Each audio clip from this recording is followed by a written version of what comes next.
안녕하세요. 금요입니다. 제가 유튜버급은 아니어가지고 저번에 올렸던 영상이 거의 처음이자 마지막이 될 거라고 다른 분들께도 말씀을 드렸었는데 전 대부분 인스타로 주시는 질문, 인스타 댓글이나 DM으로 주시는 질문에 답변을 많이 해드리는 편이에요. 근데 유튜브 댓글로도 많이 질문을 해주셔가지고 영상이 필요할 것 같아서 저도 이렇게 막 핸드폰으로 이렇게 답변 달면 조금 힘들더라고요. 그래서 좀 말로 편하게 얘기를 해보고자 이렇게 영상을 찍었습니다. 제가 지금 본가에 와 있고 친척분들이 다 밖에 계셔가지고 그래서 조금 소란스러울 수도 있어요. 자, 그리고 어색하지 않게 노래를 조금 틀어놨습니다. 자, 일단 동영상을 정말 흥미롭게 아무것도 없는 동영상인데 시청해주셔서 정말 감사드린다는 말씀 드리고 싶고요. 저도 의료사회복지사 자격증 시험을 봤냐고 물어보시는 댓글에 대한 답변입니다. 일단 의료사회복지사가 되기 위해서는 사회복지사 1급 자격이 있어야 되고요. 그러고 나서 이제 수련 기간 1년을 거치고요. 그러고 나서 수련 1년 거치고 1년 동안 한 케이스를 이제 협회에다가 제출, 한 14개 케이스인가? 를 제출하고 그리고 이제 의료사회복지사 시험을 보면 그때 이제 의료사회복지사 자격증이 나와요. 수련이라는 단어가 저도 맨 처음에는 막 되게 어색하고 그랬었는데 아무래도 병원에서 소속되어 있는 사회복지사이다 보니까 병원의 단어를 많이 사용하는 것 같아요. 그래서 병원에서 이제 레지던트나 전공이나 이런 얘기를 할 때도 수련의라는 걸 쓰잖아요. 그래서 저희도 그거랑 마찬가지.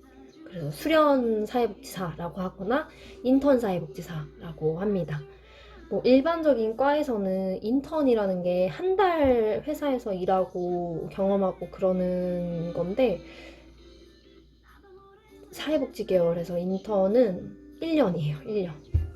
그래서 저도 3월 2일부터 그 다음에 3월 2일까지 그렇게 수련을 거쳤습니다.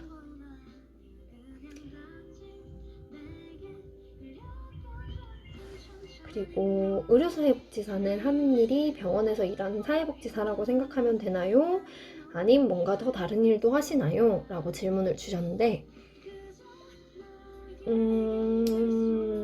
비슷하면서 조금 다르기도 하고 그런 것 같아요.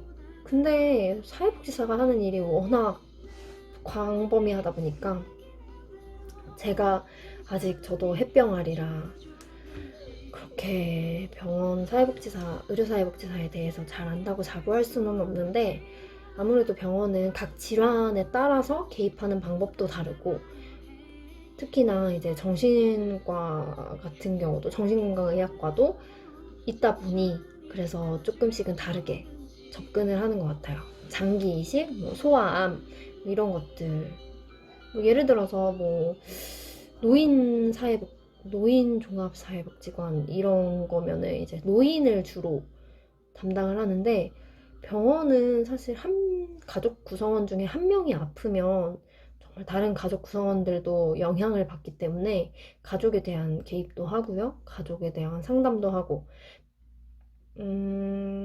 환자분들이 병원에 왔다가 퇴원을 하고 나서 또 다시 아파서 병원에 오면 안 되잖아요. 뭐 예를 들어서 관리라든지 뭐 대표적으로는 당뇨는 관리가 굉장히 중요하니까 당뇨 같은 경우는 이제 다시 재발해서 병원에 오지 않을 수 있도록 지역사회 기관과 연계를 해준다든지 그런 일들을 좀 추가적으로 하고 있는 것 같아요.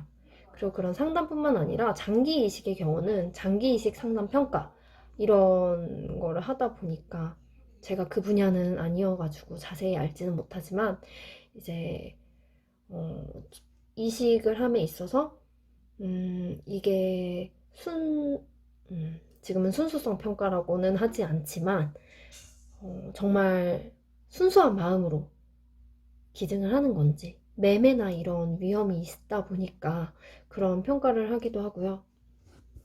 그렇습니다. 저는 소아청소년과라. 의료사회복지사가 병원에 취업하려면 인서울은 나와야 하나요?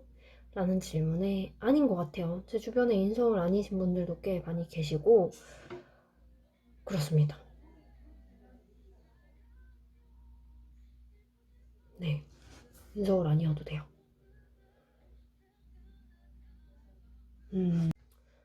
네, 이번에는 세 번째, 네 번째 질문. 이번 질문은 의료와 정신건강사회복지사를 둘 다 꿈꾸는 사회복지학과 학생분이 달아주셨는데요. 수련 공고를 보면은 의료는 거의 안 올라온다. 정신건강사회복지사는 계속 올라오는데 이렇게 말씀을 해주셨는데 아무래도 맞아요. 사실이에요. 저 때만 해도 의료사회복지사 제 동기들이 총 다 합해서 45명? 50명? 정도밖에 안 될 거예요. 그에 비해서 정신건강은 제가 듣기로는 100명은 훌쩍 넘는다고 들었어요. 100명, 200명, 300명까지 된다고 했나? 매년 배출되는 인원이. 근데 저희는 매년 4, 50명밖에 안 되니까 확실히 경쟁률이 높을 수밖에 없죠. 네, 그래서 저도 수련 구할 때 진짜 지방이고 서울이고 가리지 않고 다 지원을 했었어요.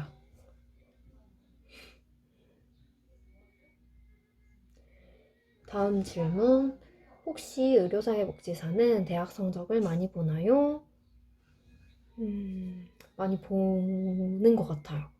물론 제가 성적이 높진 않지만 많이 보는 것 같아요. 그래서 저는 아직까지도 제 성적이 가장 컴플렉스이고, 그래도 잘 모르겠어요. 기준이 어떤진 모르겠는데, 제 주변에서는 그런 얘기도 들었어요. 의료사회복지사 하려면 학점이 4.0은 넘어야 된다.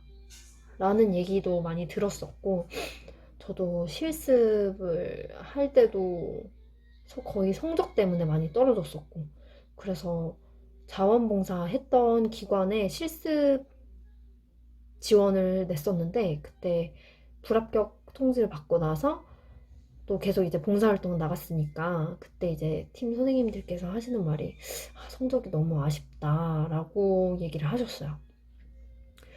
그래가지고 저는 지금 성적 때문에 고민이시라면 지금부터 앞으로의 모든 과목을 다 A뿔에 맞는다는 그런 각오로 임하셨으면 좋겠습니다. 또는 재수강. 전 재수강 진짜 많이 했는데, 아직도 힘드네요. 그 생각만 하면 힘든데, 네. 재수강 진짜 많이 했음에도 불구하고, 저희 학교는 재수강 해도 최고 받을 수 있는 점수가 B뿔이었어요. 그래가지고 다른 데는 뭐 A 마이너, A 제로까지는 준다고 했는데 저희 학교는 B뿔이어서 되게 힘들게 성적을 올렸던 기억이 있습니다. 음, 의료사회복지사는 무슨 일을 하나요? 궁금해요. 이건 진짜 너무 광범위한 질문이어가지고 제가 답글을 못 달아드렸어요. 진짜 너무 광범위해요. 진짜. 근데 제가 저 말고 다른 과를 저도 해본 적이 없어서 저도 완전 삐약삐약 병아리라 해본 적이 없어서 구체적으로 말씀을 드리지는 못할 것 같아요. 근데 뭐 재활의학과도 있고 장기 이식 분야도 있고 정형외과, 뭐 소아암, 뭐 호스피스 이런 게 너무 다 각과마다 특징이 다르다 보니까 어떻게 말씀을 드리기가 좀 어려운 것 같아요. 나중에 아마 얘기하려면 막 한 30분? 이 정도 걸려야 될 것 같으니까 나중에 꼭 딱 어느 과에서 일하는 게 궁금하다 이러시면 질문을 주시면 제가 한번 답변을 준비해 보겠습니다. 어렵네요.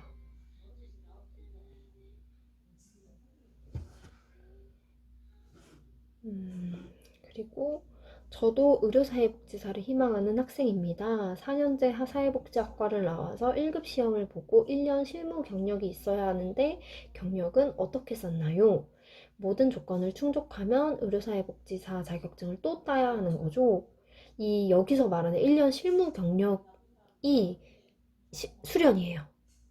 그래서 이제 사회복지학과 졸업하고 1월 말인가 2월에 사회복지사 1급 시험을 보죠. 그거 시험을 보고 3월부터 수련을 하고 그게 경력이 돼서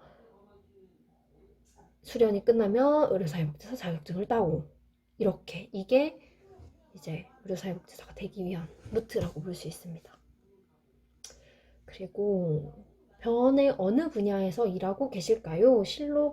제가 그 프로그램 했던 그 실로 프로그램도 하시고 궁금해서요. 저는 소아청소년과 소속이고요. 저는 아이들을 위한 정서 완화 프로그램을 하고 있어서 프로그램을 기획하고 담당 선생님을 초빙하고 프로그램 돌리고 아이들이랑 얘기도 좀 하고 무슨 고민이 있는지 그런 것도 하고 뭐 이벤트도 기획하고 할로윈이나 이럴 때 이벤트도 기획하고 프로젝트도 하고 좀 다양한 일들을 하고 있습니다.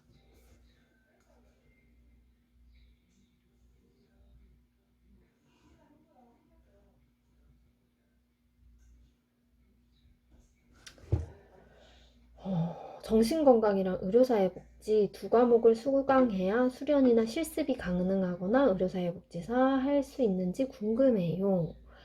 아니요, 뭐 무조건적인 건 아니지만 그래도 뭐 정신건강론,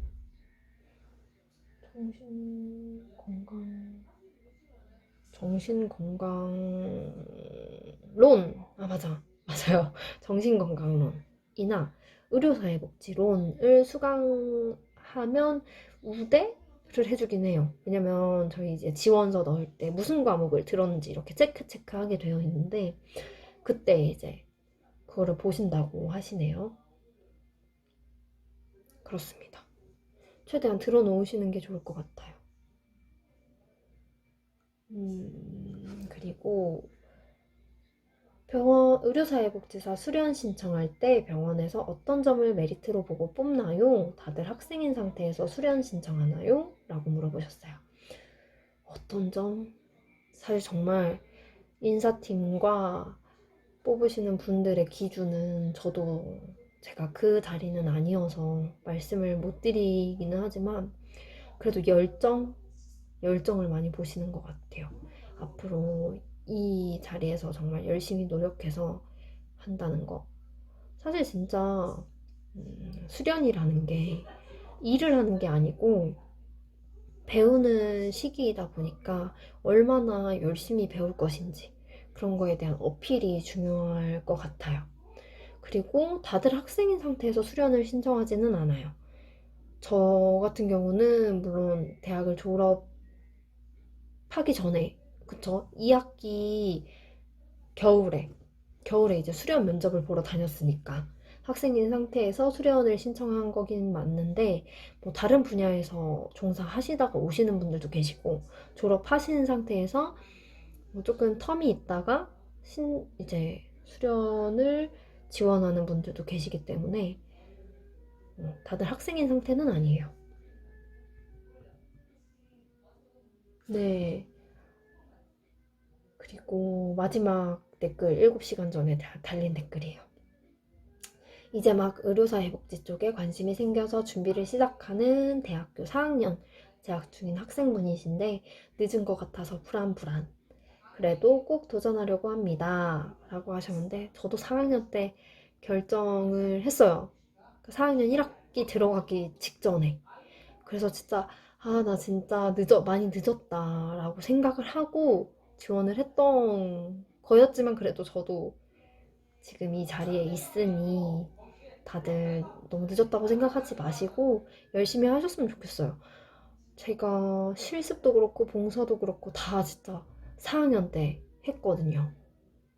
그러니까 네, 꿈을 놓지 마시고 하셨으면 좋겠습니다. 음,